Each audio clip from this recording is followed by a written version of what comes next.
أعوذ بالله من الشيطان الرجيم بسم الله الرحمن الرحيم السلام عليكم ورحمة الله وبركاته. إن الحمد لله نحمده ونستعينه ونستغفره ونعوذ به من شرور أنفسنا ومن سيئات أعمالنا. من يهده الله فلا مضل له ومن يضلل فلا هادي له. أشهد أن لا إله إلا الله وأشهد أن محمدا رسول الله. يا أيها الناس اتقوا ربكم الذي خلقكم من نفس واحدة وخلق منها زوجها وبث منهما رجالا كثيرا ونساء واتقوا الله الذي تساءلون به والأرحام إن الله كان عليكم رقيبا. يا أيها الذين آمنوا اتقوا الله حق تقاته ولا تموتن إلا وأنتم مسلمون. يا أيها الذين آمنوا اتقوا الله وقولوا قولا سديدا يصلح لكم أعمالكم ويغفر لكم ذنوبكم ومن يطع الله ورسوله فقد فاز فوزا عظيما. أما بعد فإن أصدق الحديث كتاب الله وخير الهدي هدي محمد صلى الله عليه وسلم. شر الأمور محدثاتها وكل محدثة بدعة وكل بدعة ضلالة. Alhamdulillah, segala puji bagi Allah Subhanahu wa taala yang telah menurunkan kitabnya, yang dengan kitab itu kita menjadi mulianya karenanya. Pada pertemuan sebelumnya, pada ayat 180 dari surat Ali Imran, Allah Subhanahu wa taala firman, "Wa la yahsabanna alladhina yabkhaluna bima atahum min fadlihi huwa khairan lahum." Jangan sampai orang-orang yang yabkhalun, yang tidak mau mengeluarkan hartanya, tidak mau bersedekah, tidak mau berinfak, itu adalah suatu kebaikan buat mereka.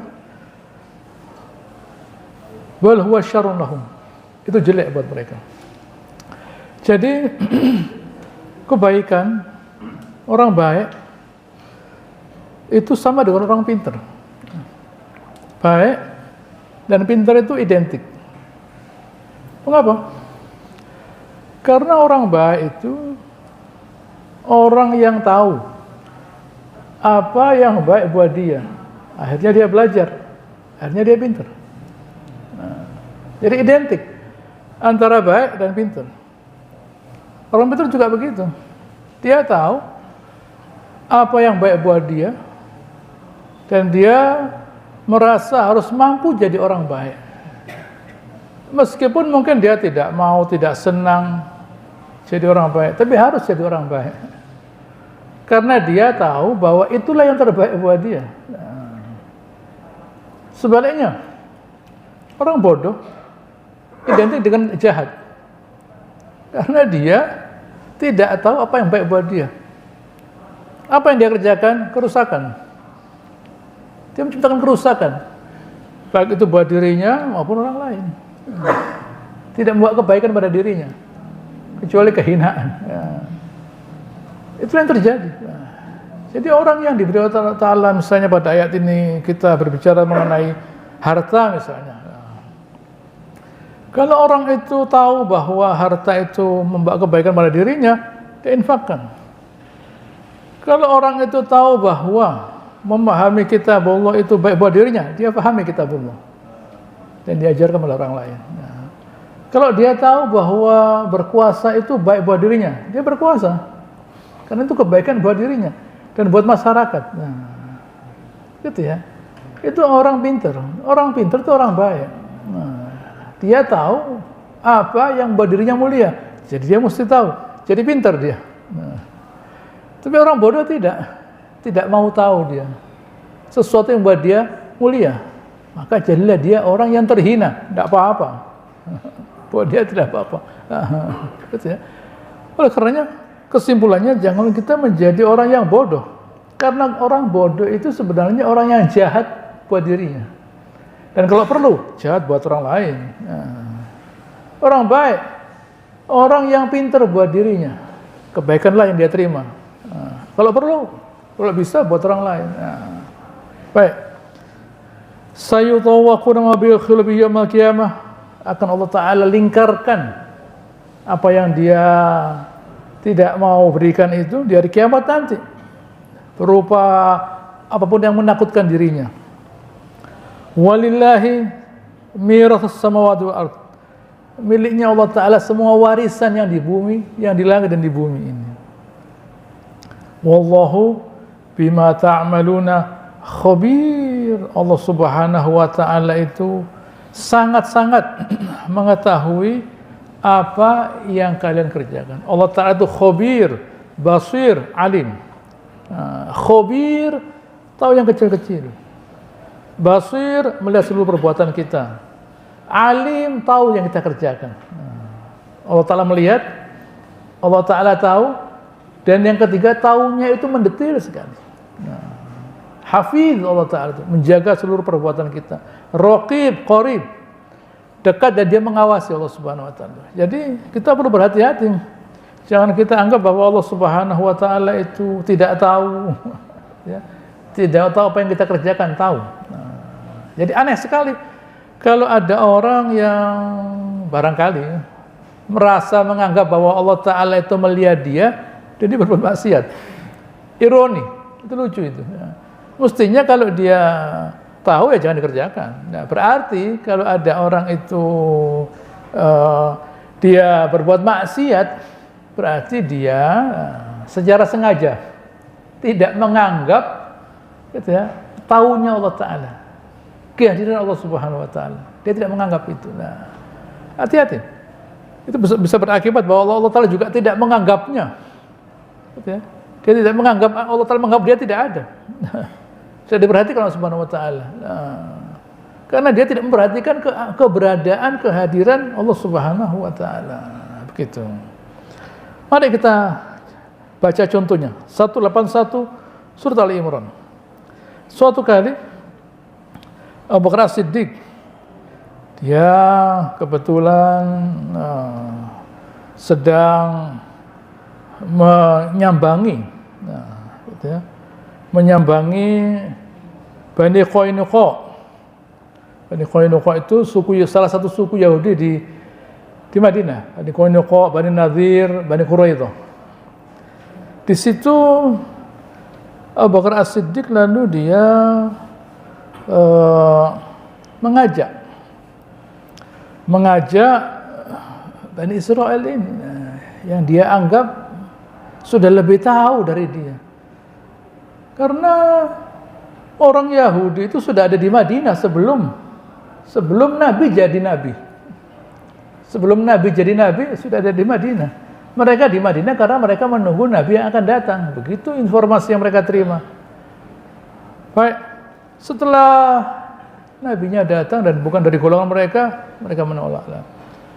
Abu Bakar As-Siddiq merasa bahwa mereka ini orang yang lebih pantas beriman karena mereka ngerti isinya kitab Taurat dan Injil. Lalu Abu Bakar As-Siddiq mengajak mereka untuk masuk Islam, untuk mendirikan sholat dan menunaikan zakat dan memberikan pinjaman kepada Allah Ta'ala. Memang itu bahasanya Allah Ta'ala. Yukridullah qardan hasanan. Allah Ta'ala mengatakan yukridullah qardan hasanan, memberikan pinjaman yang baik pada Subhanahu wa Ta'ala. Ya bagaimana?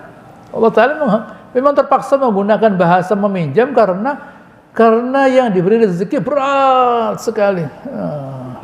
Berat sekali mau mengeluarkan uangnya. Ya sudah, kata Allah Ta'ala. Allah Ta'ala menggunakan tetap meminjam karena nanti mau dikembalikan dengan jumlah yang besar. Baik. Baik.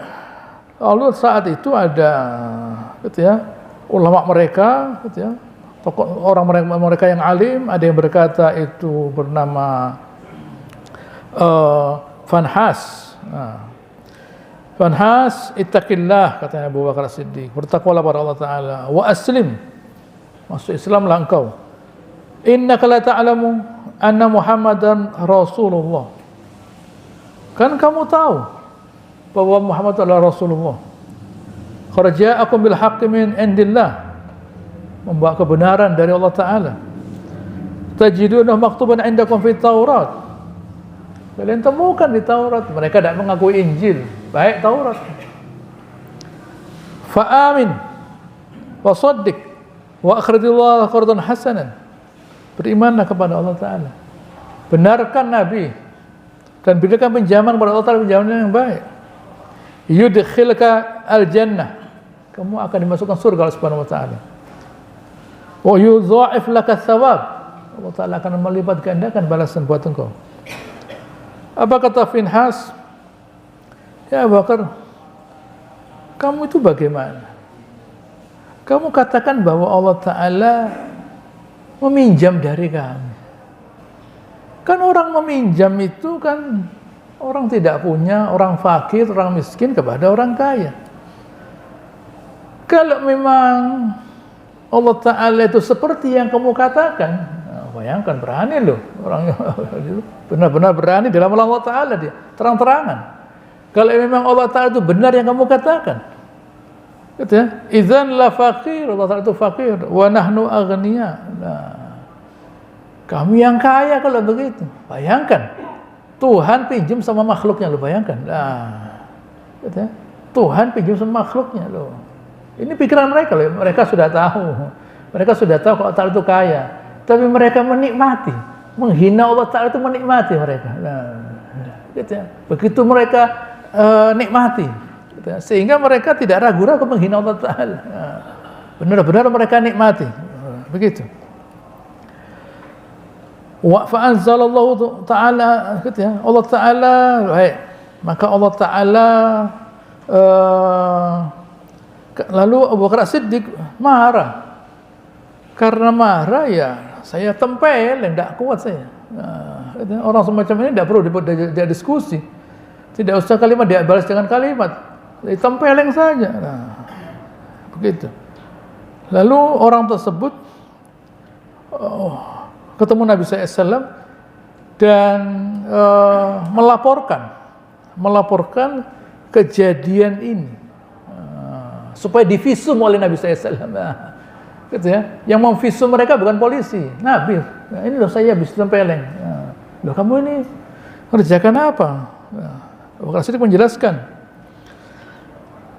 Lalu Allah Ta'ala membela Abu Bakar Siddiq, turun ayat 181 dari surat Ali Imran yang isinya laqad sami'allah qaulal ladzina qalu innallaha faqir wa nahnu aghniya. Sesungguhnya Allah Subhanahu wa Ta'ala itu fakir dan kami ini kaya. Nah, sanang tubuh maqalu, kami tulis. Nah, apakah memang yang lainnya tidak ditulis? Ditulis semuanya. Nah, tapi khusus ini diberi tinta yang besar, yang tebal, sebagai bentuk begitu ya, penghormatan kepada mereka karena keberanian mereka melawan Allah Subhanahu wa Ta'ala. Nantinya gitu ya, ditambah lagi wa qatalahumul anbiya bighairi haqqin, membunuh para nabi, tidak hanya para nabi.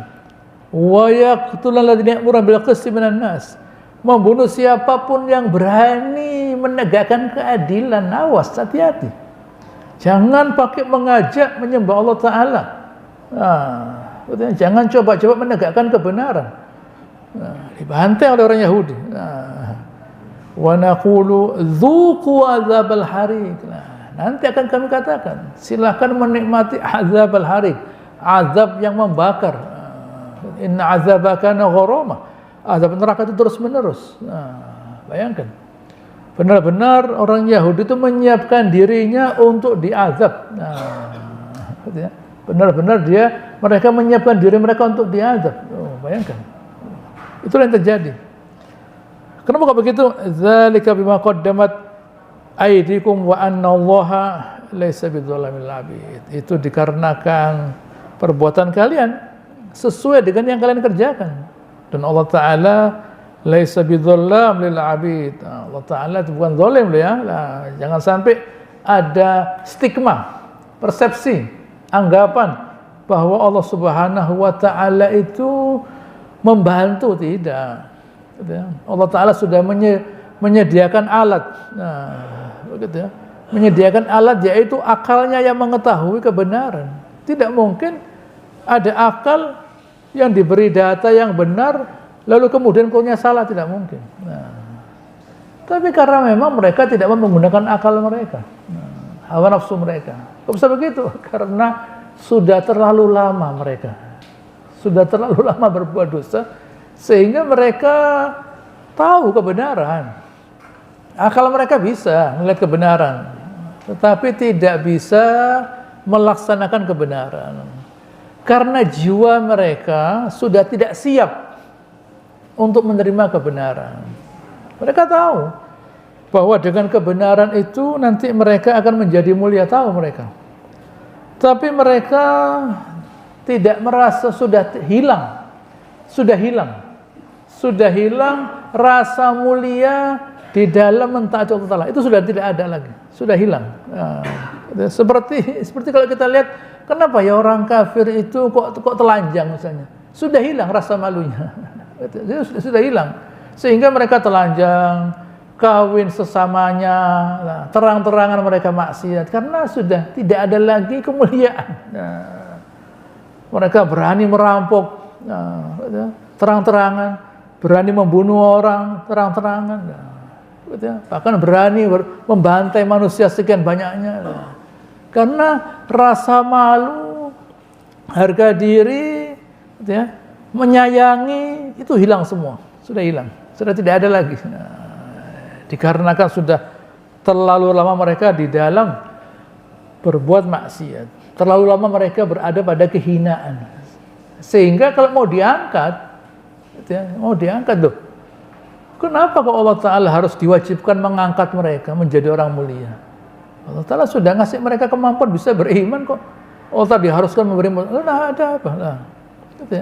Allah Ta'ala sudah memberikan mereka kemuliaan. Apa kemuliaannya? Kemampuan mentaati Allah Ta'ala, kemampuan untuk merasa mulia karena mentaati Allah Ta'ala. Itu sudah ada. Begitu ya, itu sudah ada. Jadi misalnya kalau ada seorang anak kecil, masih kecil, karena masih kecil dia, lalu kemudian tidak mau sekolah ya. Tapi kalau ada orang sudah dewasa lalu tidak mau belajar lah. Kedewasaannya itu sudah tidak lagi berfungsi. Begitu ya, itu kehinaan itu kehinaan. Orang itu dengan sejalan dengan kedewasaannya, mungkin dia dulu tidak sempat belajar, tidak ada yang menyekolahkan sehingga tidak bisa baca tulis. Tapi itu bukan berarti lalu mereka tetap bodoh. Jadi jangan Anda tertipu dengan orang yang mengatakan, orang kaya misalnya, saya tuh dulu tidak sekolah, sekarang sekolah dia. Gitu ya. Jangan tertipu dengan orang yang bilang, saya dulu tidak sekolah, lulusan SD saya, ya memang dulu, sekarang dia sekolah. Dia belajar dari orang pintar. Cuma dia ngomong, saya ini dulu lulusan SD lah. Gitu ya. Sekedar untuk menutupi. Begitu ya. Tapi dia sekolah, berarti dia tidak ngerti apa-apa. Kalau dia tidak mengerti apa, ditipu orang banyak dia. Buktinya dia tidak bisa ditipu, soalnya dia pintar. Kenapa? Karena dia belajar. Sejalan dengan waktu, sejalan dengan hartanya bertambah, ilmunya bertambah. Kalau ada orang hartanya bertambah, kecerdasannya tidak bertambah, jangan khawatir, sebentar hilang. Ditipu orang banyak dia.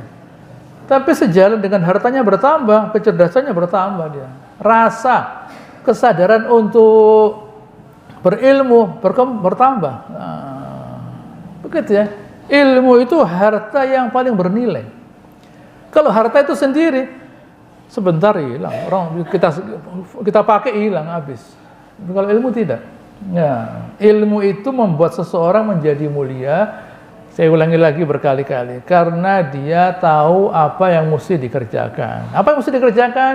Yang mesti dikerjakan adalah menjadikan dirinya berbuat baik. Untuk apa? Agar dia mulia. Lalu begitulah. Tujuan akhir itu mulia. Itu berarti dia baik. Orang baik itu tujuan hasil akhirnya adalah, finalnya itu adalah kemuliaan. Makanya dia mengerjakan segala proses untuk menuju ke sana. Di antaranya dia harus pintar. Begitu ya. Dia harus pintar. Meskipun dia oleh Allah Subhanahu wa taala dibekali harta misalnya, secara tidak sengaja dia berharta lah, tidak usah disebutkan prosesnya, berharta dia. Tapi itu ditopang oleh dirinya sendiri dengan ilmu yang menopang hartanya. Bukan lalu kemudian dia tidak tahu, saya tidak ngerti, tidak bisa. Dia akan bertambah, hartanya hilang. Gitu ya. Akan hilang hartanya. Tapi dia punya kesadaran bahwa dia harus berilmu lah, dengan mengetahui segala data-data yang harus dia ketahui loh, begitu. Ini mesti kita pahami. Jadi jangan kita nganggap bahwa kalau ada orang berkuasa, oh orang itu bodoh, tidak bodoh dia. Orang berharta bodoh, tidak bodoh dia. Begitu ya. Ini mesti kita pahami lah. Kita Allah Subhanahu Wa Taala bukan disuruh pintar untuk itu saja, tidak. Yang penting kita pintar mengenai urusan akhirat kita. Jangan sampai kita sama sekali tidak mengerti urusan akhirat. Bagaimana caranya?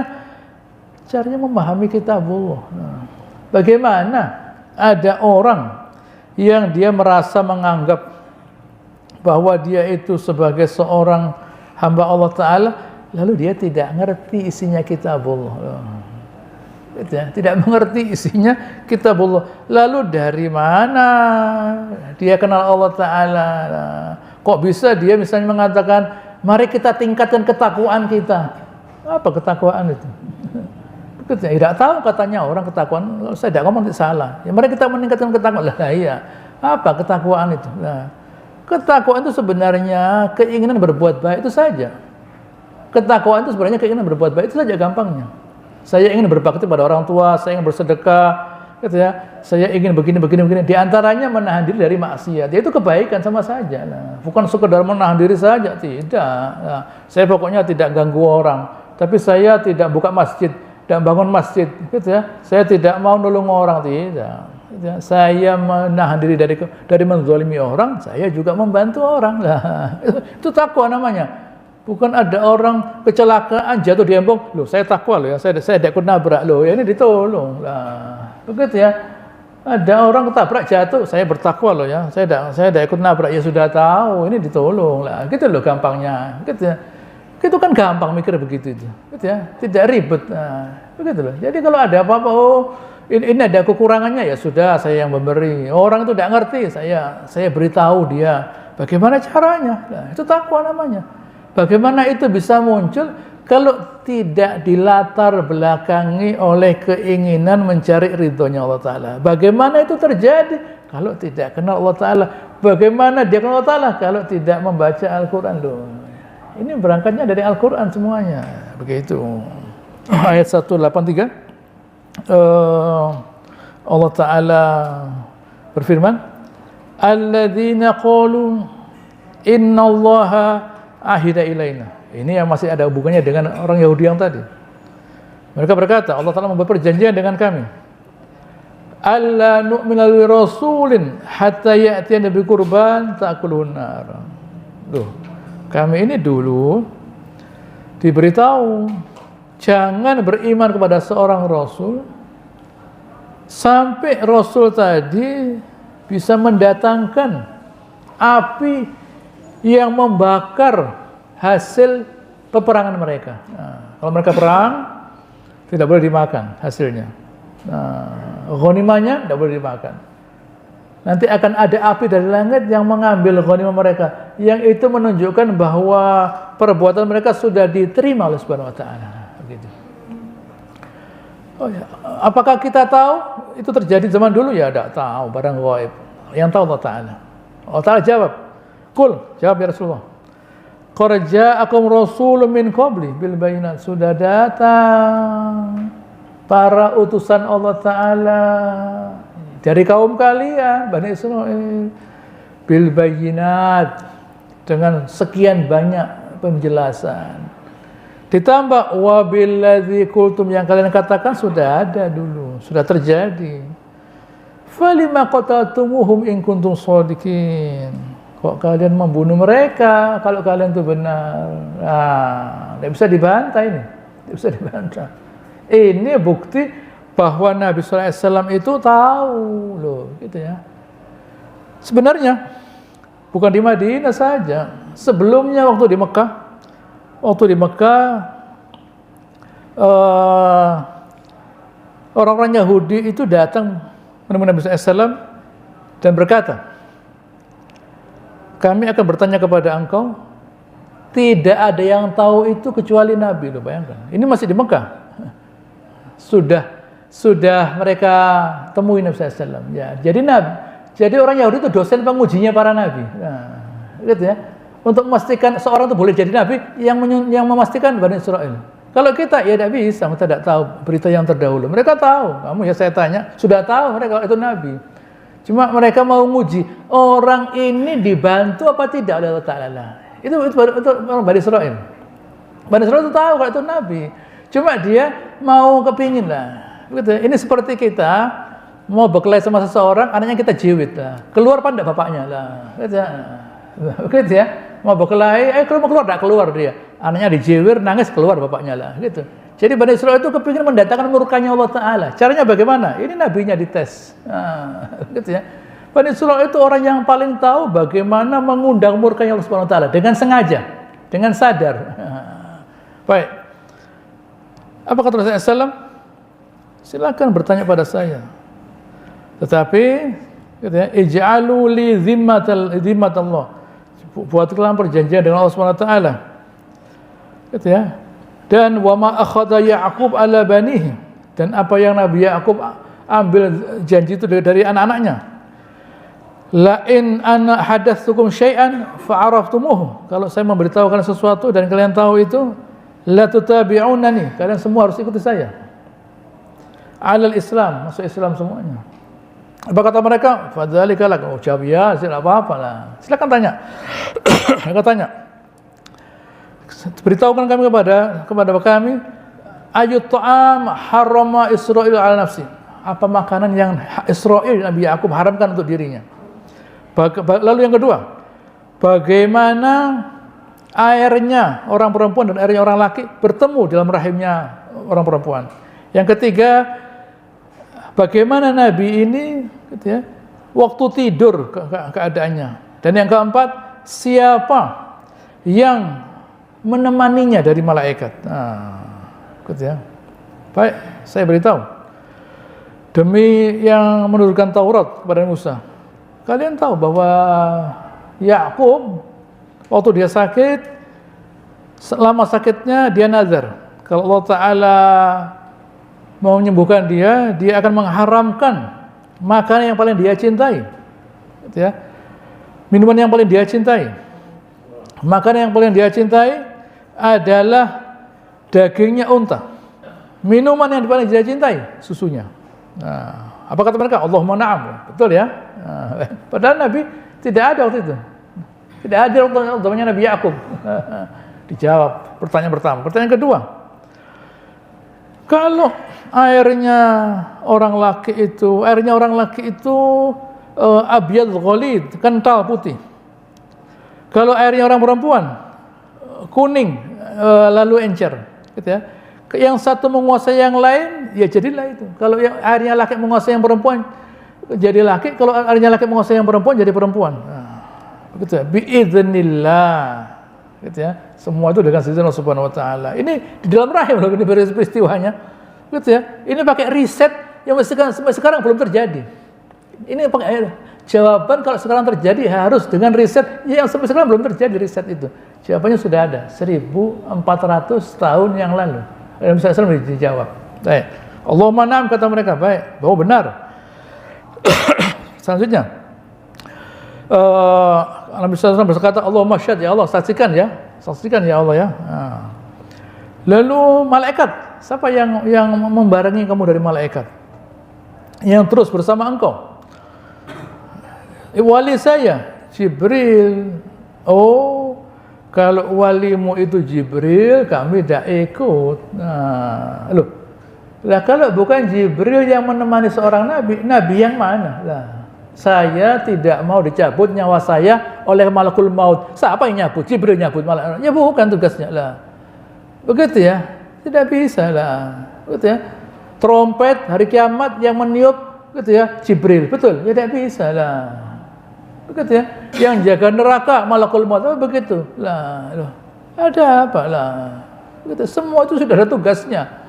Malakul maut yang mencabut nyawa, Jibril untuk menemani para nabi, malaikat Mikail yang meniup trompet, malaikat Malik yang jaga neraka. Sudah tugasnya. Oleh Bani Israil dipecat Jibril. Udah boleh itu. Ganti yang lainnya, malaikat yang lainnya. Loh, jadi yang bukan yang milih nabi, yang milih malaikatnya pun dia, bayangkan, malaikat Jibril. Bani Israil itu. Begitu ya. Jangankan nabinya, malaikatnya pun dia yang milih. Nah, kalau perlu yang milih firman Allah juga dia. Nah, dia yang milih. Mereka berkata kami ini gitu ya, 7 hari saja di neraka itu. Nah, gitu ya.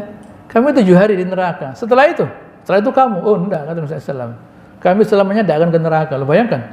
Berani mengatakan 7 hari dulu. 7 hari di neraka itu di mana? Di Bogor apa di Batu? Begitu ya. 7 hari di neraka loh. Di neraka loh ya. Penjara tidak mau kok. Nah, begitu ya. Penjara tidak mau, orang tidak mau masuk penjara.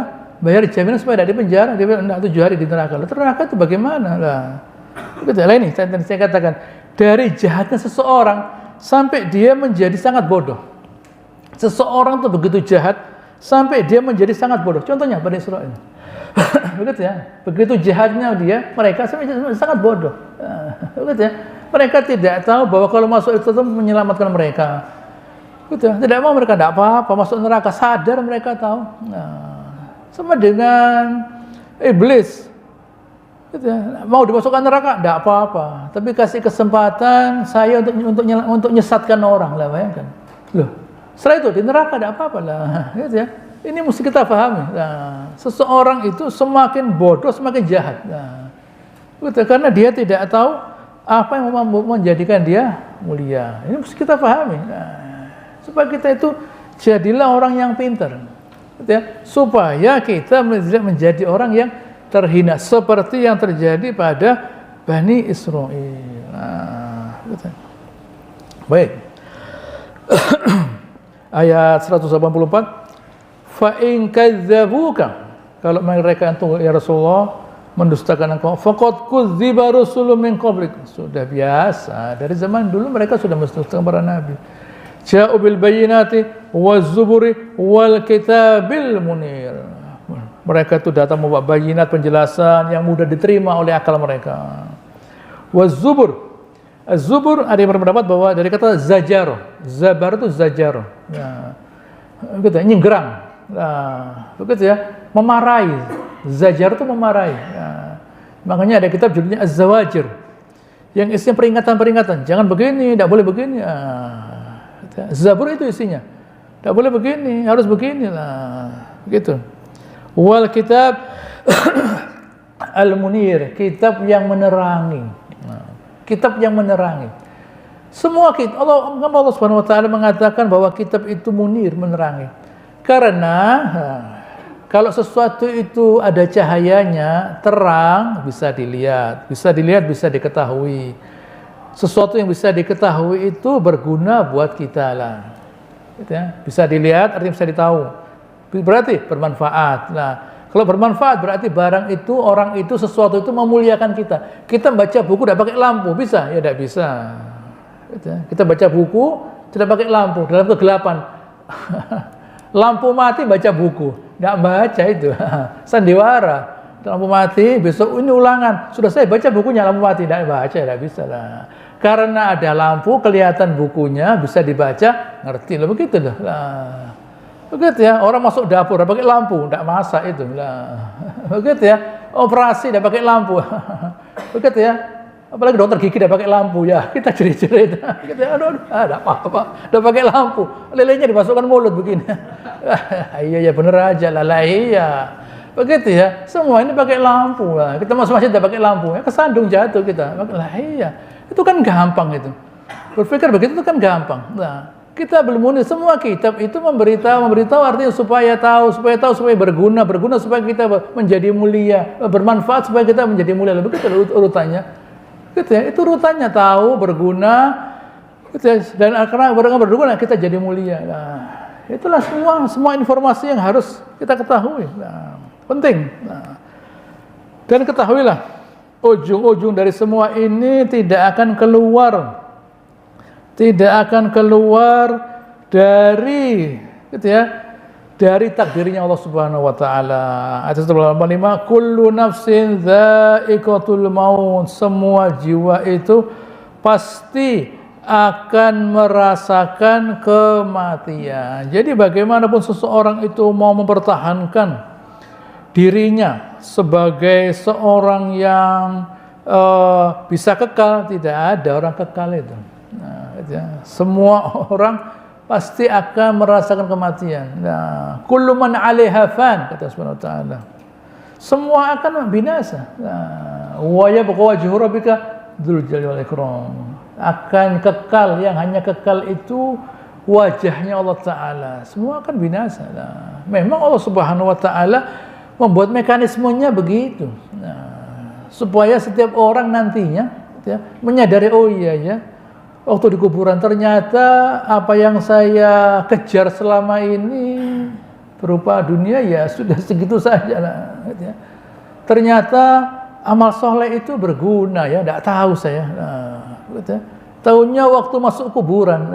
Waktu masuk kuburan ternyata semua amal soleh itu ada gunanya. Andaikan saya tahu baca Al-Quran itu bermanfaat, berzikir bermanfaat, bangun malam bermanfaat, ya saya perbanyak. Saya pikir hanya sekedar omongan saja lah. Ternyata ada hasilnya sekarang lah di dalam kubur, gitu ya.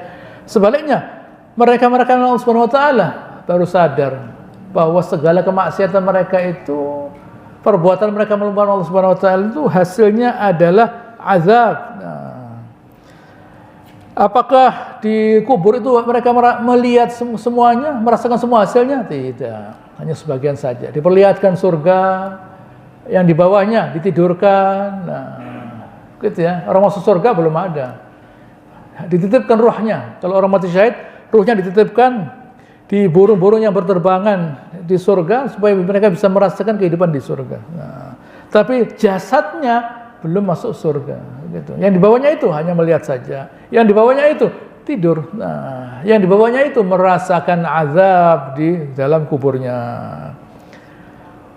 Wa innama tuwaffawna ujurakum yaumal qiyamah. Baru bisa merasakan pahalanya secara sempurna nanti di hari kiamat. Nah, yaumuddin, ya, hari pembalasan. Di dunia orang tidak bisa merasakan secara sempurna.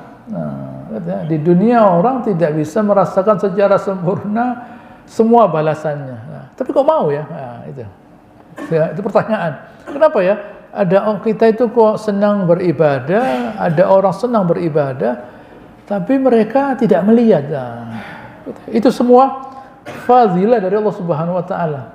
Allah Ta'ala letakkan kepada siapa yang dikehendaki untuk mau, senang, suka, beramal soleh, padahal mereka tidak melihat hasilnya. Ya. Karena ada kenikmatan yang Allah Ta'ala letakkan kepada orang yang beriman. Ya. Itu fadilah Rasulullah Ta'ala.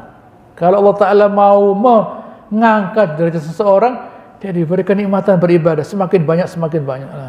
Dia diberi kesenangan untuk mencari ilmu agama. Supaya keyakinannya bertambah. Nah, bagaimana mungkin keyakinan bertambah tanpa ada penambahan ilmu? Tidak bisa. Nah, gunanya ibadah apa? Gunanya ibadah menjaga kita tetap menjadi orang beriman. Ibadah tidak menambah keyakinan. Ibadah itu rasa kok. Tidak menambah keyakinan. Nah, yang menambah keyakinan itu ilmu. Nah, kemudian beribadah. Untuk apa? Supaya tetap dalam kondisi semacam itu. Nah, kalau orang mendapatkan ilmu tanpa ada ibadah, hilang ilmunya. Ilmunya hilang, hanya data saja. Tapi menjadi berguna apabila dia beribadah. Nah, tetapi tentunya ibadahnya berbeda dibandingkan yang ilmunya sedikit. Nah, begitu ya. Hal yastawil ladzina ya'lamun maka sama orang yang tahu dan tidak tahu. Inna yakhshallah min ibadihi al-ulama. Ya, gitu ya. Yang takut kepada Allah Subhanahu wa taala itu al-ulama. Gitu ya. Yarfa'illahu darajat. Gitu ya. Allah telah mengangkat derajat orang yang utul ilma, orang yang diberi ilmu. Nah, ilmu itu identik dengan keyakinan. Sejalan semakin ilmunya bertambah, keyakinannya semakin bertambah lah. Tapi kenapa ya? Kok mereka-mereka yang tadi kita bahas Bani Israel mendapat ilmu mereka, tapi kenapa kok tidak menjadi suatu amal soleh? Karena ilmu yang mereka terima tidak cocok dengan jiwa mereka yang hina ini. Ilmu yang mereka terima tidak cocok dengan jiwa mereka yang hina ini. Ilmu yang mereka terima yang isinya kemuliaan tidak cocok dengan jiwa mereka yang hina ini. Jadi hanya sekedar ilmu saja, tahu, tapi tidak sampai menjadi suatu amal soleh. Kenapa? Karena jiwanya tidak siap menerima ilmu. Kenapa? Karena jiwanya tidak mampu. Kenapa? Karena jiwanya hina. Oleh karenanya, hendaknya kita muliakan diri kita dengan menerima ilmu. Kita biasakan, saya harus belajar, saya harus menerima ilmu. Saya mesti mengerjakan ilmu ini supaya jiwa kita menjadi mulia. Kalau kita menunggu, ya nanti dulu.